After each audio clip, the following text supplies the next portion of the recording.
through that storm. We're hanging tight together, and we're getting through it. Our goal, ultimately, is to land at a new destination. And as I said in the beginning, we're going to get there. And we're going to surprise a lot of people at how well we get there, how quickly we get there, and how much stronger and more resilient we are when we get there. To get from here to there, we have to go through a few phases. Today I'm going to provide a rough outline of those phases and how we think about it. In the days and weeks to come, I'm going to fill in the details on this rough outline. Everybody can go to reopeningri.com. That's where this presentation will live. And as we update it with more information, more regulations, industry by industry guidelines, it will be at reopeningri.com. We're going to add to it over time as we have more information. We're also going to be taking your feedback on this site. I want to emphasize, we are in this together. No one's ever done this before, so we have to be talking to one another. I'm going to be making decisions, you're going to be reacting to them. If it's not working, if you need help, you got to let us know so we can adapt. This is an adaptive recovery. We're going to be doing a dance for the next 12 months. There's nothing in cement. So you have to get comfortable with a bit of flexibility, changes, working together in a more flexible, collaborative way, accepting changes as they come based upon the data on the ground. So it's important to me that we have an ability to take your feedback on the website. The first phase is what we're calling testing the waters. We're going to put our toe in the water together and test the water and see how much we can do.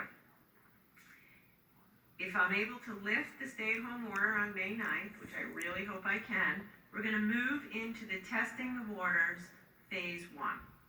During this phase, we're going to be able to resume some social activity and some business activity with significant restrictions in place. We are planning to limit the gathering size of social gatherings from 5 to 10 people. Office-based businesses will have to continue to emphasize working from home. Anyone who can work from home in phase 1 must work from home in phase 1.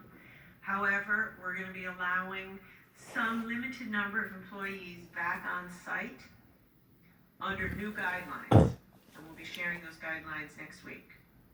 Working parents will have some very limited options for childcare with strong social distancing guidelines in place, additional PPE, additional cleaning protocols. At first, the number of childcare slots that are open will be very limited, and then we will continue to grow. So I want you to start getting your head around that. This is not May 9th, everybody goes to work. May 9th, if we do this right, May 9th and May 10th aren't going to look that different from May 7th and May 8th. A few more folks can go to work. All of the business people, and there are many, who are at home now, lawyers, accountants, HR people, engineers, everybody who's working from home now is going to continue to work from home on May 9th. Very limited exceptions to come back into the office. If you have an office job, chances are you can work from home, and you need to continue to do that. In this phase 1 of testing the waters, just to give you a visual of what it looks like, if you have gone into the office for some limited period of time, maybe on the way home you can run some errands. Retail stores are going to be able to add in-store pickup in addition to the existing curbside pickup and delivery. Over a bit of time, you might even be able to do some browsing on a limited way at certain retail stores with strict regulations. If you want to get dinner from a restaurant, you're still going to have to rely on takeout and delivery.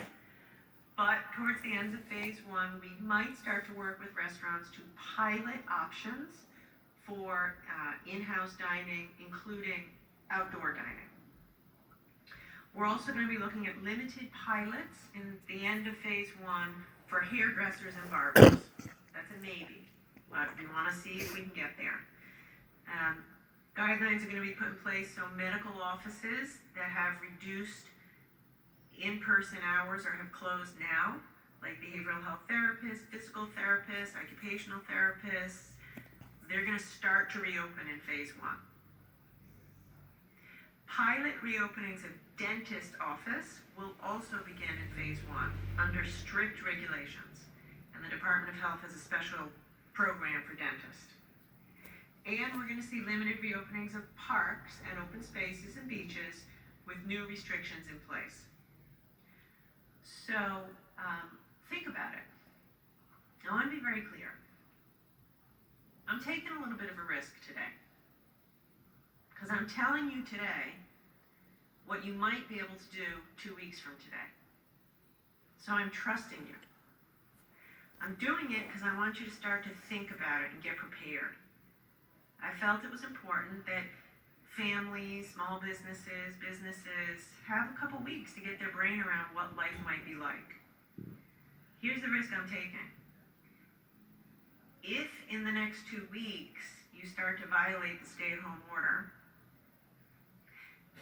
then we're going to see an uptick in hospitalizations, and then I'm not going to be able to lift that stay-at-home order. And that would be a shame. Because if everyone continues to stay at home for the next couple weeks, we are absolutely on a path to start getting you back to work in a couple weeks.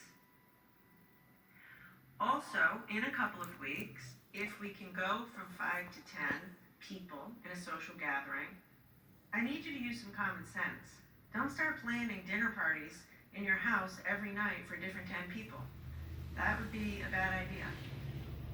You know, you can see your family a little bit more, but still limit the number of people you're with. You shouldn't be seeing a different 10 people every day. This is a tiny increase in our flexibility, designed to allow us to be with our family and friends and get commerce going again. But really, we have to be smart about it and incremental about it.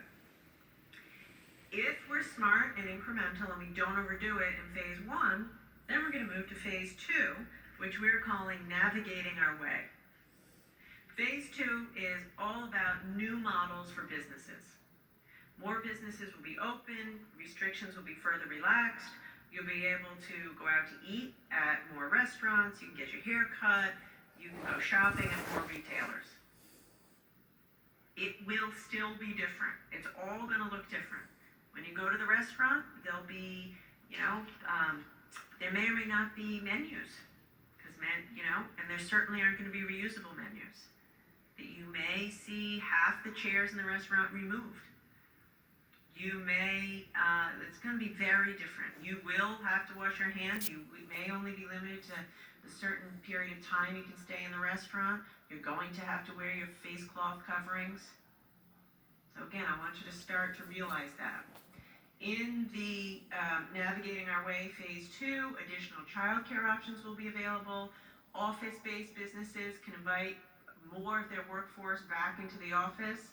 Social gatherings will get a bit bigger, and at this point we're thinking we'll probably go from gatherings of 10 to gatherings of 15 people.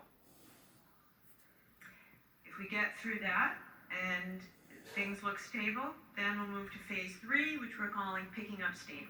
Then we'll have some real confidence that we know what we're doing. We've learned how to live with the virus safely. We can operate commerce under a new set of restrictions, and we can pick up speed. So, we'll know, frankly, we will learn from our mistakes, we'll know what's working and what's not working, and we'll be able to adjust our approach accordingly. We'll be able to loosen even more restrictions on businesses, increase capacity at restaurants and stores and offices, have larger social gatherings. We're thinking in this phase as many as 50 people. Having said that, everywhere you go is still going to feel different. And it goes without saying that places that rely on big crowds, conventions, sports gatherings, music events, are going to be the very, very last phase. And we will get there when we get there. Phase three, picking up speed, isn't the end of the road. There's going to be a phase four. There's going to be a phase four that will allow us to do some of the bigger congregating, be a little bit more relaxed as it relates to folks who are seniors among us, and we are gonna get there. Phase 3 isn't the end of the road. Now, I wanna emphasize, today I have laid out how we're thinking about it. Although it may seem simple to you, it has, what is before you represents a gigantic amount of work, thought, consultation, and effort. And it's also very much a set of guidelines, which is subject to change at any moment, depending on how the information changes. My goal through all of this is to give you accurate information, to give you as much notice as I can, to prioritize getting as many people back to work as fast as possible, safely, and to keep you updated, and to at all points tell you what you need to do in order to keep yourselves, your families, and your employees safe. That's the goal. And it's going to be gradual. That's all I'm going to continue to say. It is going to be gradual. Through all of the phases that you've just seen, 1 through 3, if there's another spike, we're going to have to pull back.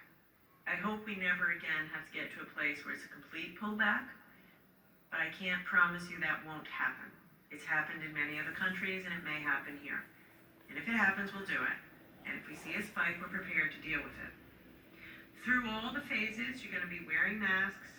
You're going to have to stay 6 feet apart. You're going to have to be constantly washing your hands, using hand sanitizer, and trying not to go out more than you need to. If at any time during any of these phases you find, up until phase 3, you find yourself in a crowd, you are doing something wrong. That's how I think about it. It's simple. If you're in line someplace and you're in a crowd, if you're at work in a crowd, around the water cooler in a crowd, stop, time out, doing something wrong, give yourself 6 feet. I hope that that is helpful. The question that's probably on everyone's mind is, okay, how do you know we're going to be ready to go to phase 1? How do you know you're going to be ready to go from phase 1 to phase 2? So let me offer you our best thinking at the moment around how we're approaching that.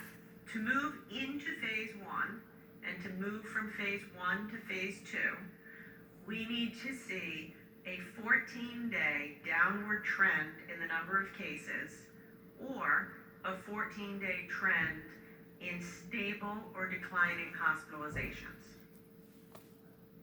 Now, some of you, I'm sure, are going to say, but Governor, we're not seeing a decline now. That's why I'm saying decline or stabilization.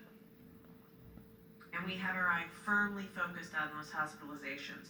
We're also watching ICU beds and other metrics as well. In addition to that, we need to be prepared to mitigate community spread. So what does that mean? What are the other metrics that I'm going to be looking at? We need to be able to test every symptomatic person within 48 to 72 hours. We need to make sure we have enough testing in communities that are vulnerable and that have been hardest hit. We need to be running a consistent random sampling to keep track of the virus's spread. And we need to be ensuring that the overwhelming majority of contacts are traced within a day. We also need to be confident we have everything we need for healthcare workers and anyone in quarantine. That means sufficient PPE, at least 30% available ICU capacity, and complete confidence that we have services in place to get groceries and other essential supplies to individuals who need to be in quarantine or isolation.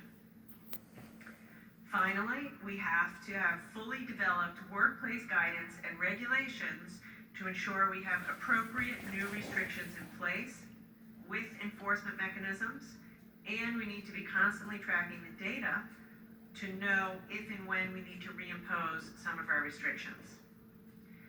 Now, I'll be honest, we're not there yet. My team and I, we have a mountain of work to do in the next couple of weeks if I'm going to be able to let you go back to work in some way on May 9th. Because we aren't there yet. We, according to these metrics, can you test everyone within 72 hours? Do we have rock solid confidence we can test the hardest hit?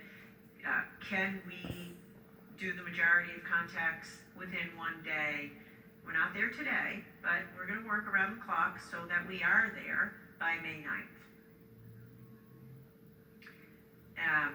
And then at each stage, we're gonna look at those metrics again to make sure, some of it is how are we doing with the surge, that's hospitalizations and cases. And then the rest of it is the system ready? We have to be ready at every stage for increased volume before we can move from 1 to 2 and 2 to 3.